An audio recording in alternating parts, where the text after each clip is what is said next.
شریعت ښځې ته د علم او تعلیم اجازه ورکړي. طلب العلم فریضة علی کل مسلم. په دې مبارک حدیث کې دا ذکر کیږي چې طلب د علم په ټولو مسلمانانو باندې هغه فرض ده. په دې کې نر او ښځې شاملي. هر جې تلاړ شو دا تعلیم ډیر خبرې کوي. تعلیم خو یو مباح عمل ده او دا یو علمی خبره ده. تعلیم دنیاوی تعلیم دا مباح ده حضراتو، دا مباح ده.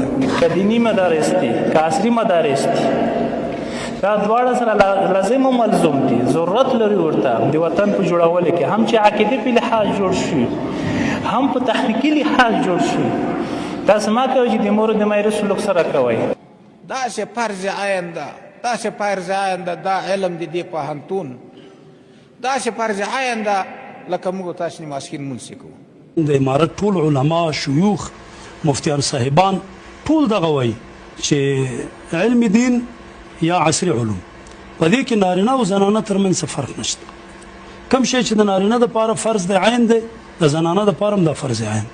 خدا چې د افغانستان شرایطو ته وضعیت ته خلک نه ګوري، بس خپل خواهش او فرمایش ته متوجه دي چې دا نو ولې بند سو، دا نو ولې بند سو. بیا ځای د خلکو افکار په خرابوي، ذهنونه خرابوي. دا بې انصافي نه ده. تعلیم په نر او ښځې باندې فرض ده. علما کرام دلته موجود دي، هیڅوک د دې له وجود له فرضیت انکار نشي کولی. دا مطلق فرض ده، په نر او ښځو باندې فرض ده. هیڅوک هیڅ دلیل نه لري بدون له دې چې یا به د طبیعت خبرې چې زه دا نه منم یا دا د احد شرعي دلیل هیڅوک نه لري په دې کې چې وایي داسې. باید زر تر زره تعلیم زمینه مساعده شي. زر تر زره باید په افغانستان کې د مکتبو او د مدرسو دروازې د ټولو په مخ باندې خلاص شي.